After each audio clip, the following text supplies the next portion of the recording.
대부분 회의록 쓰는 거 잘 보세요, 여러분들. 네. 누가 쓰는지. 맨 막내가 쓰죠. 그러면 안 됩니다. 절대로. 보고를 막 일주일 동안 쭉 해서 이제 보고서를 딱 가져가잖아요. 네. 보지도 않아요. 네. 보고도 안 받고 다시 해와. 그런 거예요. 보지도 않고. 그래서 속으로 네. 와, 저거 어떻게 본 거지? 이 내용의 부족한 부분을 어떻게 알았지? 저는 고민하잖아요. 다시 보는 거예요. 조은지의 큐. 어떻게 보면 예전에 특히 더 그랬던 것 같아요. 회의를 위한 회의. 네. 되게 많았잖아요. 네. 예. 좀 효율적으로 회의를 잘할 수 있는 어떤 그런 좀 비법이 있나요? 그런 얘기를 하죠. 직장인들한테 회의를 했는데 회의가 된다. 회의를 했는데 회의가 된다. 예. 네, 회의를 했는데 내용이 없다. 회의의 결론이 없다. 최악은 다음번에 똑같은 주제로 다시 회의하잔다. 이게 가장 큰 슬픔이죠. 네. 회의를 효율적으로 하기 위해서는 회의를 주최하는 최고 책임자, 주최자죠. 네. 그 주최자의 의식이 제일 중요해요. 여러 가지 원칙이 있는데 1번, 회의를 시작 전에 회의 목적을 명시화한다. 이 회의는 목적이 뭔지, 네. 브레인스토밍인지, 의사결정의 자리인지, 네. 논쟁의 자리인지 목적을 명확히 해야 돼요. 네. 그 목적에 맞게끔 운영해야 되기 때문에. 2번, 회의 전에 이 회의의 목적과 함께 회의에 네가 왜 참석해야 되는지를 명확히 해야 돼요. 아무나 들어오는 게 아니라 너는 와서 이걸 기여하고 너는 와서 이런 이야기를 해야 되고 너는 와서 어떤 목적으로 들어와야 되라고 회의 참석자에게 서로 다른 메시지를 보내줘야죠. 그래야 들어와서 그의 목적에 맞게끔 부합되는 메시지를 던질 테니까. 네. 그래야 회의가 생산적으로 될 거 아니에요. 세 번째, 회의 주최자가 네. 회의 진행하는 과정에 그 목적에 맞게끔 회의가 진행하는지를 계속 리뷰하면서 통제 관리를 해야 돼요. 더 중요한 게 있습니다. 제일 중요한 거. 네. 맨 마지막. 네. 대부분 회의록 쓰는 거 잘 보세요, 여러분들. 누가 쓰는지. 맨 막내가 쓰죠. 그러면 안 됩니다. 절대로. 일반 사원이 아니라 네. 회의 주최자가 사장이 주최했으면 사장이 써야 되고요. 본부장이 주최했으면 본부장이 회의록을 써야 된다고요. 왜? 가장 중요하잖아요. 회의가 끝난 다음에. 네. 그래서 어쩌잔 말이냐. 뭘 해야 되느냐. 액션 플랜. 그 다음에 롤, 누가. 그래서 언제까지. 마일스톤이죠. 무엇을 해야 되는지 미션이 정해지는 게 회의의 목적이거든요. 근데 그거를 사원이 어떻게 써요? 회의를 다 꿰뚫고 있는 주최자만이 알 수 있거든요. 회의록을 써야 돼요. 근데 보통 또 팀장도 이상이면 이제 실무에 조금 멀어지게 되잖아요. 그러면 안 됩니다. 왜 실무에 멀어져야 돼요? 네. 실무에 더 가야 돼요. 그러니까 저는 그래서 이걸 헬리콥터 리더십이라고 하는데 네. 리더는 큰 헬리콥터처럼 맨 위에서 네. 숲 전체를 조망해 봐야 될 때도 있지만 내려와야 돼요. 실무로 내려와서 뭐라고 있는지 사사시 볼 수 있어야 됩니다. 왔다 갔다 해야 돼요.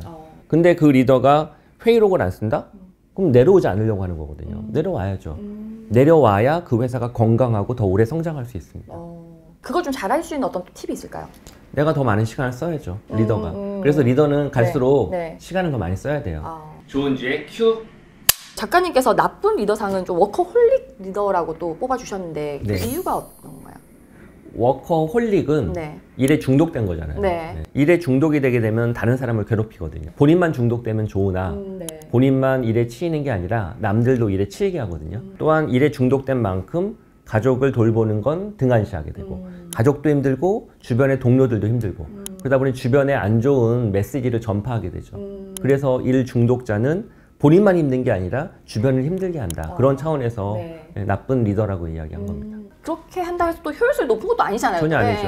일을 위한 일을 하게 되는 거죠. 일을 줄여줘야 되거든요, 리더는. 네. 엄밀히 말하면. 강약 조절을 해야죠. 안 해도 될 일을 빼고 못하게 하고 해야 될 일에만 집중하는 거죠. 그리고 적절한 라이트 퍼슨을 적재적소의 일에 배치함으로써 전체 업무 성과를 극대화하는 게 리더의 역할이고 그건 일의 중독에서 나오는 게 아니라 일을 사랑해서 나오는 거죠. 이 일이 정말 내가 좋아하는 일이고 이 일을 제대로 성과를 내기 위해선 어떤 방식으로 일할지를 고민하는 거거든요. what을 고민하는 게 아니라 how를 고민하는 거예요. 하우를 고민해라. 예. 조은지의 큐. 그리고 나쁜 리더십에서도 배울 게 되게 많거든요. 저는 예전에 가장 많이 배웠던 리더분 중에 한 분은 네. 나쁜 리더십을 가지고 있는데 되려 저한테는 독이 된 게 아니라 득이 됐어요. 보고를 막 일주일 동안 쭉 해서 이제 보고서를 딱 가져가잖아요. 네. 보지도 않아요. 네. 보고도 안 받고 다시 해와 그런 거예요. 보지도 않고. 그래서 속으로 네. 와 저분은 뭐 어떻게 본 거지? 이 내용의 부족한 부분을 어떻게 알았지? 저는 고민하잖아요. 다시 보는 거예요. 아 이 부분이 좀 아쉽구나. 아 이 부분 바꿔야 되네. 다시 또 정리하고 또 가요. 또 두 번째. 다시 또 정리하고 또 가요. 두 번째. 네. 다시 해와 이러는 거예요. 네. 그럼 다시 또 보는 거죠. 네. 아 이거 관점을 달려야 되는구나. 그렇게 한 3번 정도 백 한 다음에 다시 가서 보면 오케이 진행해 이렇게 됐거든요. 나중에 알고 보니까 읽지도 않았어요. 그냥 그 부분의 습관인 거야. 근데 그게 저한테는 득이 된 거예요. 그래서 제가 이제 드리는 말씀은 관점에 따라 그 리더의 장점과 단점을 내가 잘 해석하는 게 중요하지 나쁜 리더라고 꼭 폄하할 필요는 없다. 그렇게 바라봅니다. 조은지의 큐.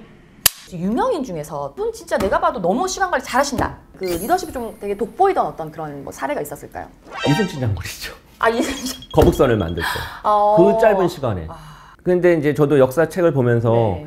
이순신 장군이야말로 그 일제가 침공하던 그 시기에 엄청나게 빠른 속도로 거북선을 만들어서 네. 증강시켰잖아요. 네. 그리고 그 농부들부터 해서 그 인력들을 그대로 딱 군사화 시켜가지고 그 군인으로 만들었잖아요. 네. 그게 딱 권한위임이거든요. 그 일대에 가장 물기를 잘 알고 있고 배를 잘 만들 수 있는 사람들을 적절하게 넣어서 그걸 고도화해서 만들었거든요. 기존의 군인으로 만든 게 아니라. 이순신 장군이야말로 시간 관리 대가죠. 대단해요. 조은지의 큐. 저희 보통 이게 직장인들은 번아웃을 한 번씩 있잖아요. 그럴 때 어떻게 좀 이렇게 극복하면 좋을까요? 그래서 아까 얘기했던 네. Y가 중요하다는 거예요. 네. 왜 일을 하나? 왜 일을 하나? 왜 내가 일을 일을 하나? 통해서 뭘 얻고 싶은 건가? 네. 돈인가? 명예인가? 아니면 직급인가? 성장인가? 지적 호기심인가? 행복인가? 그 Y에 대한 명확한 선언만 하면 그에 따라서 내가 하는 이 일을 받아들일 수 있죠. 그리고 그 받아들여지지 않으면 직업을 옮겨야죠.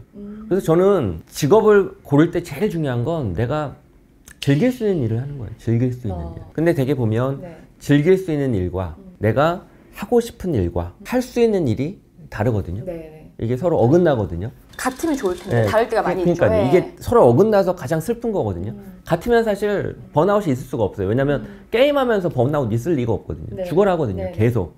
재밌으니까. 네. 그 즐길 수 있는 일이 무엇인지를 대부분의 사람들은 평생 구하기 어려울 수 있죠. 또한 그냥 막상 직업이 돼버리면 네. 재미가 없어지거든요. 그래서 제가 드리고 싶은 말씀은 네. 거꾸로 역발상을 해라. 역발상을. 즐길 수 있는 일을 고르지 말고 내가 하는 일을 즐겨라. 즐길 수 있는 일을 고르는 게 아니라 내가 하는 일을 즐겨라. 그 일에서 즐거움을 찾아라. 그게 오히려 선순환의 고리를 만들어갈 수 있는 방법인 거죠. 삶에 대한 태도예요. 결국 스마트워크와 시간 관리는. 조은지의 큐. 프로 작가님의 그 계획이나 꿈이 궁금합니다. 놀고 먹는 거죠. 아무 일도 안 하고 이제 일에서 자유로워지고 모두 원하는 거. 예. 은퇴하는 거죠. 은퇴하고 네. 그냥 하고 싶은 책 쓰고 네. 가끔 강의하고 네. 이러면서 가족과 함께 보내면서 네. 유유자적한 삶을 사는 게 원하는 거죠. 꼭 그렇게 꿈을 이루실 수 있도록 열심히 응원하도록 하겠습니다. 감사합니다. 네, 지금까지 시간관리 전문가 김지현 작가님과 함께했습니다. 고맙습니다. 감사합니다.